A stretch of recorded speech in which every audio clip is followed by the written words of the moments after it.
I would like to welcome you for week 5 of our class, where we are delving deeper and deeper into understanding suffering and evil in our world.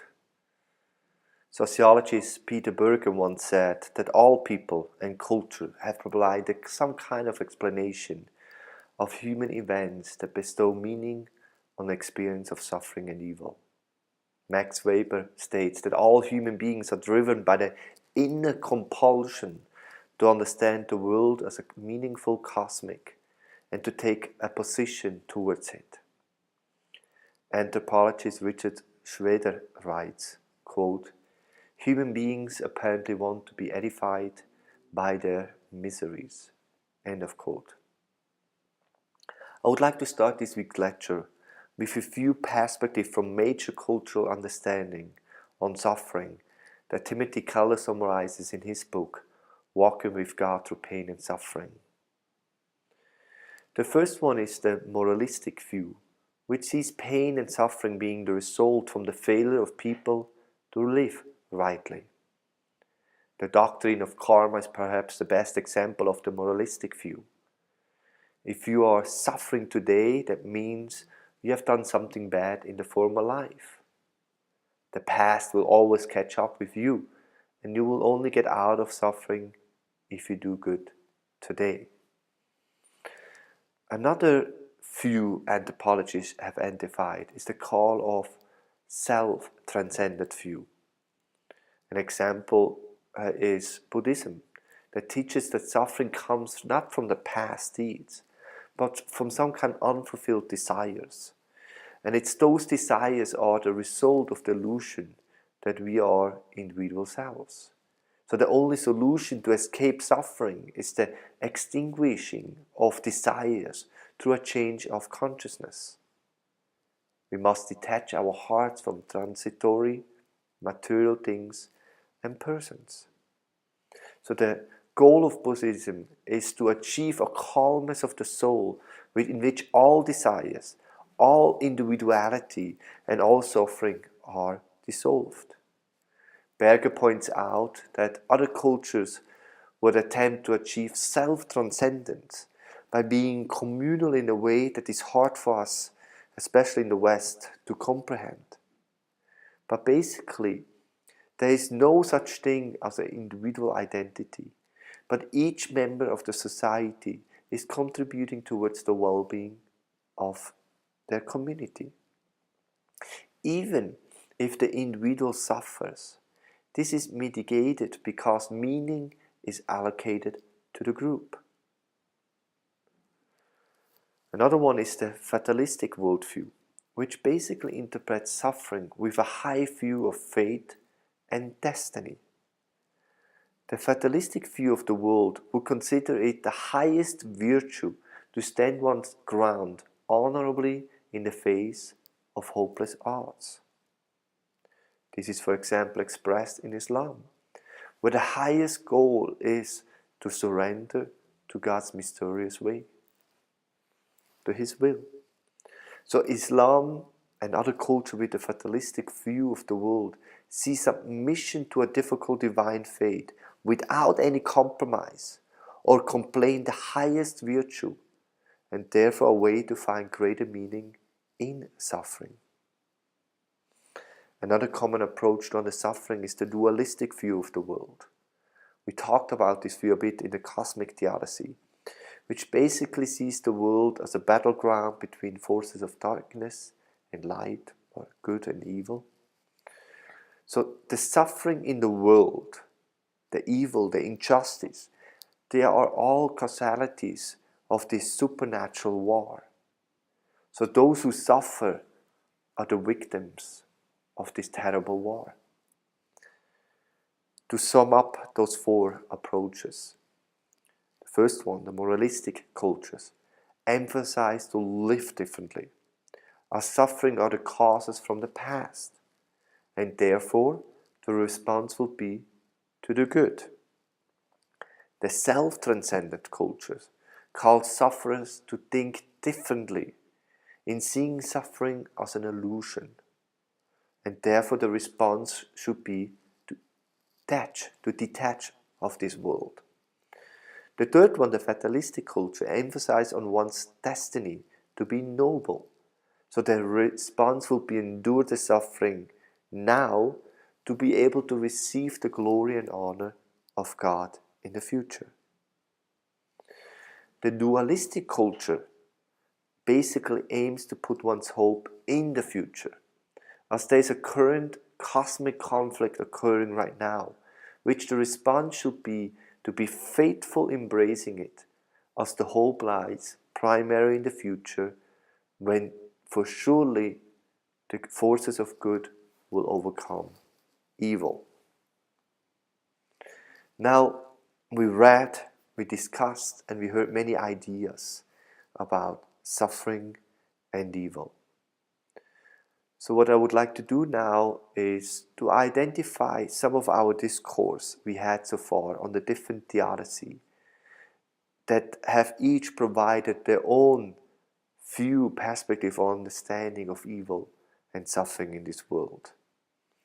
Now, Klaus von Sosch identifies 4 key emphases that usually those different theodicy make. And I want to go through them briefly with you. The first one is that he calls bonification, which basically means that there are ways to entangle or to give credit to evil. And that can happen through 3 different things. The first one will be through functionality, meaning that suffering has a function. It's an evolution of education, for example. We talked about the soul-making process, the soul-making theodicy, and that basically teaches that God wants to educate us. Suffering serves as a maturation process where we grow into being mature, and so suffering has that functionality purpose for it. The other point is the aesthetical arguments, where basically the argument would be that good and happiness can only be recognized if there is evil and suffering. Now, the problem with that bonification argumentation is that it basically argues that all suffering is good. But clearly, this falls short in some circumstances where one's experience of suffering and evil is not all good. Now, the second key emphasis he points out is the ontological disempowerment. And basically, that one argues and looks at that suffering is ontological irrelevant. One can do, for example, basically what he says there is that there is no meaning in suffering, but basically it's only a lack of good. It talks about that suffering is basically a lack of something good, and therefore it is merely renaming or declaring it irrelevantly ontologically. So we talked about that in some cases, like Augustine's view of suffering or evil at that time. The third one is disempowering suffering through the teleological argument. And basically, it talks about suffering is not so bad because at the end, somebody is comforted in heaven.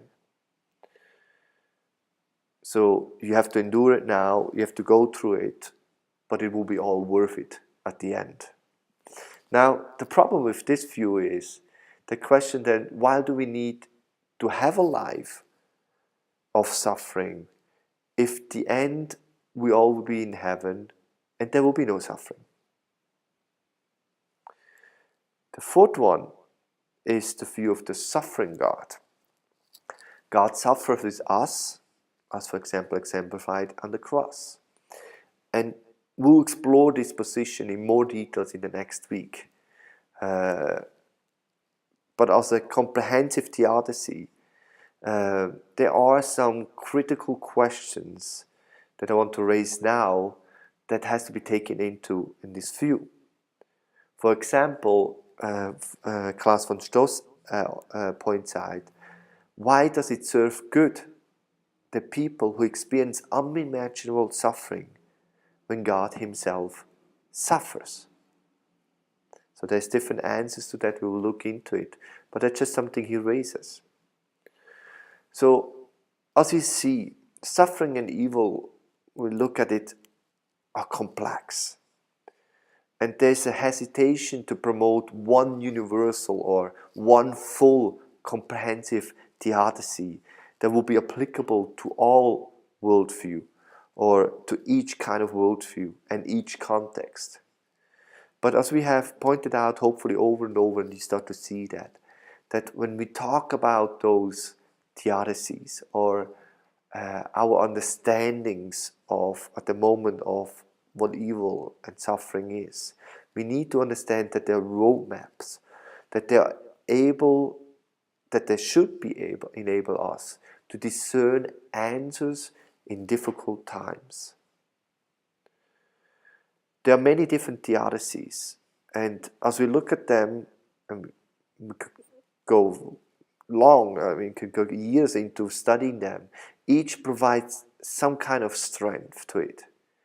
But at the end, I hope you have started to see, they all fall short in some areas to fully comprehend and to fully explain the suffering and evil that we experience in this world. However, I do hope that we are learning that theodicy is not merely about finding, or better said, giving the right answers.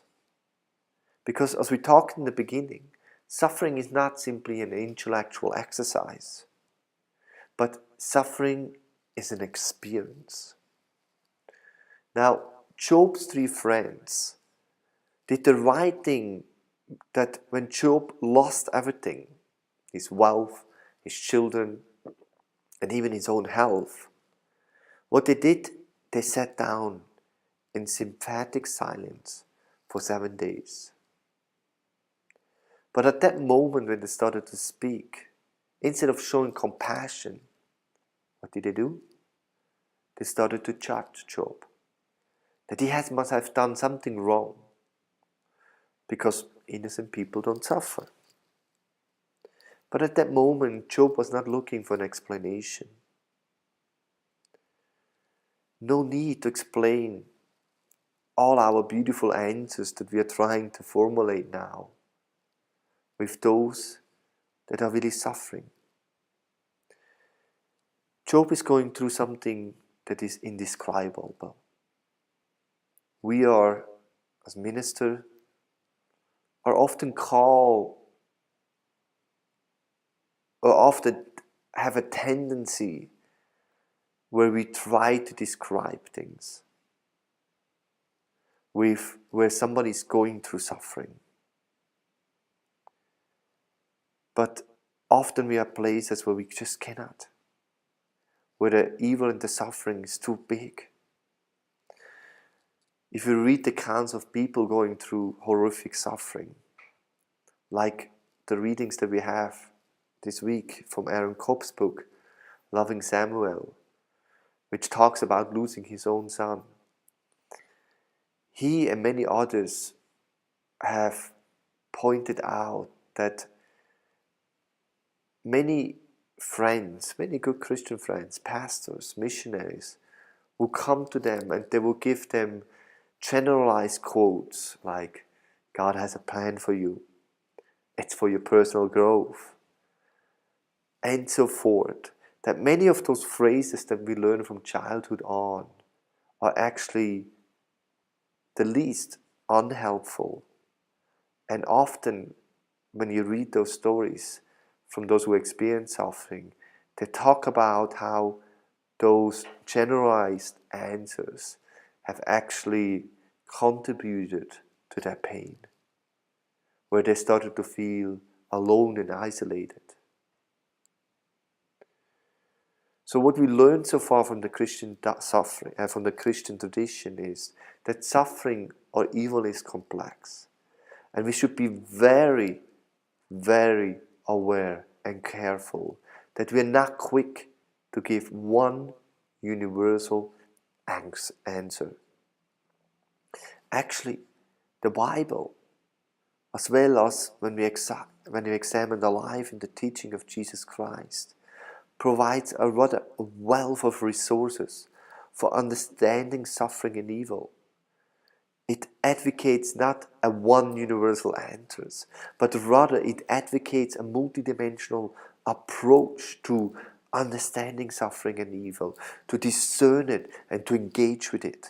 It recognizes that there are a great diversity of forms, that there are different reasons for, and most important, that there are different and right answers to suffering.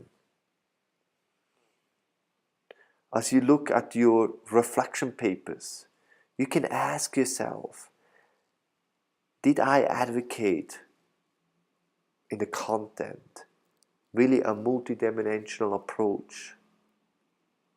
Or did I emphasize on one or two right responses, but not really on that multidimensional approach in responding to those who suffer?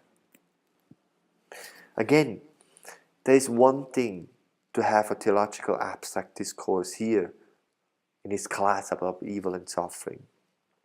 There's a total another one, engaging with a mother who is about to lose her loving child.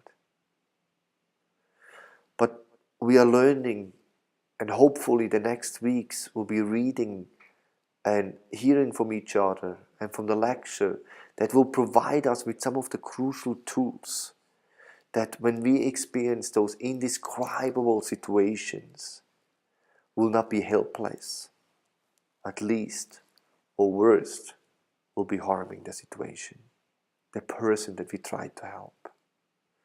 We need to learn different tools, because quite often, even in our culture and in our society, they do not provide them. The secular worldview that many of us are living in has given us very little to handle or to deal with suffering and evil. Because the highest goal of a secular society is to prevent suffering. In Western societies, we work very hard to make sure that this is a reality. Where just a few decades ago, a teenager had to early on to develop a theology of suffering, as he would have seen half of his sibling die, as that would have been normal at that time. Thankfully it's not. But we lost something. A few decades ago, the sick and the old would stay in one's own house until death. Contrary today, a young woman or a young man will seldom see any of that suffering. When my grandma recently died, my children were not there. She was in the home of the aged, away from us, and they did not see the suffering that she had to go through in the last days, and the death in the end, due to medical achievement compared to before. My children have not seen any death amongst children, thankfully. But that means also, as we protect them, as they experience very little sickness around them, as those who are dying are moved away to a separate place, they grow up that when they experience tragedy in their lives, quite often they will not be able to know how to handle it. Our society has done a good job in shielding us from the suffering in this world. At the same time, that's left us with a very shallow theology of suffering. When we look at the church, this is one of the platforms, I think, that's nurtured a prosperity gospel. Because it has left us with a shallow understanding of suffering and evil, and hence has nurtured a one-sided gospel. We are too quick sometimes, and as we read stories and stories and overs, this becomes a testimony of many, to give superficial answers to questions of suffering that we experience and see, such as we have heard it. Oh, this is just a consequence of sin. This is about the free will of human. This is about the fall. All of these different kinds of cultural view see suffering as meaningless. It's a consequence of a cause. And as we have heard, the only response is to do good, to detach from it, or to endure it, or just to accept it. German philosopher Max Scheler, in his well-known article, The Meaning of Suffering, he then argues, looking at those different things, that despite all these different kinds of approaches to suffering, he started to note and to point out that actually Christianity is very unique and very different. He says, quote, "The Christian teaching on suffering seems a complete reversal of attitude compared to other cultures and religions' views." End of quote. So it's in this view that we want to explore more in the next week. What does that really mean? What does really our Christian tradition hold on to the different meaning of suffering and evil? In Richard Wright's book, he ends with that chapter of fragments of meaning. So for those who are looking for the right answer in Wright's book, will walk away disappointed, because this is not the book, this is not the aim.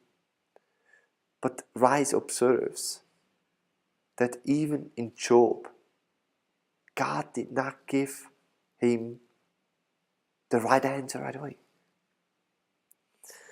But rather, what Wright does, he explores how one uses this material, the discourse we had, to help the suffering, whether the suffering is theirs, ours, or yours. Each has a unique situation with unique pastoral requirements. So he just says that in formulating our own theodicy, there are twin questions that are of crucial importance. The first one is, what kind of world did God create? And we try to start to formulate some answers to that, starting. The second one is, what kind of God created the world? So when we think about formulating our theodicies, which we are all in the process of, those are two crucial questions that we need to keep in mind. What kind of a world did God create? And not just assume the things that we always believed. Meaning, start really deeply reflecting on it. Try to broaden the understanding of the world that God created. So not just within your tradition or discipline, but listen to it and really reflect deeply. What kind of a world did God create? Then the second, what kind of God created the world? Now, Ricewood just says that most will form a bricolage, an understanding drawn from different fragments of different theodicy, rather than just favoring only one. Now, the author clearly favors open theism, but he even had to present each of the views, I think. And what I like, what he then states, that in that own brioche that needs to be formulated, there are 4 statements that he holds on. The one is, God is the Lord, and God is love. Second one is, suffering is real, and suffering is wrong. The third one is, God is with us when we suffer. And the last one is, suffering never has the last word. I usually have always chosen a picture of the week that you see in your page in the website. Last week was about an angry protest of a man over a grave of a loved one, saying, "Some God of love you are. Why did you do this?" This week picture is from the Philippines. It shows some street kids sleeping outside on the floor while a lot of nuns walk beside them. They walk looking straight ahead, ignoring the street kids on the floor. This was a picture that was in the Philippines a while back that actually, of course, caused quite some uproar amongst the citizens. Now, it's not my task to judge these nuns, as I'm sure many of them are doing a wonderful and sacrificial ministry to the poor. But I felt it was a good introduction into a practical theodicy. So the second reading is really that we start this week is from John Swinton. And starting next week, we'll explore what are some of the practices of theodicies. So not anymore just the theoretical discourse behind it, but what are practices of theodicy. Because a theology of suffering and joy needs to be embodied in our communities. What are we known for? It's easy to judge those nuns looking at the pictures. But what are we known for? Are our communities known for a theology of suffering? Are our communities known for a theology of joy? So when I look at this picture, I ask myself, it's like a mirror pointing in front of us. Do we have a theology of suffering and joy that is embodied in our own life, in our individual lives, in our families, in our ministries, in our church communities? What do people see from the outside when they look at us? Swifton book will push us further in developing some of those practices of theodicies so that we can become a church that embodies a theology of suffering and joy. So instead of seeing evil and suffering as simple, philosophical and theological problems that we need to solve, Swifton widely argues that we need to begin from a different place by recognizing that the problem of evil is deeply meaningful and often spiritual human experience before it becomes an abstract, an abstract theological and philosophical reflection. So the problem of evil becomes a philosophical conundrum only in response to real, living human experiences. In other words, theodicy is a second-order activity. Experiences come first, and reflection on that experience follow. For Swifton, the philosophical and theological approach to the theodicies will explore not only do not work, but can also be dangerous and have the potential to become sources of evil in and of itself. We talked about that. How our right answers can do harm. So his main argument is that theodicy should not be understood as a series of disembodied arguments designed to defend God's love, His goodness, or His power. We require a different mode of understanding, a mode of theodicy that is embodied within the life and practices of the Church.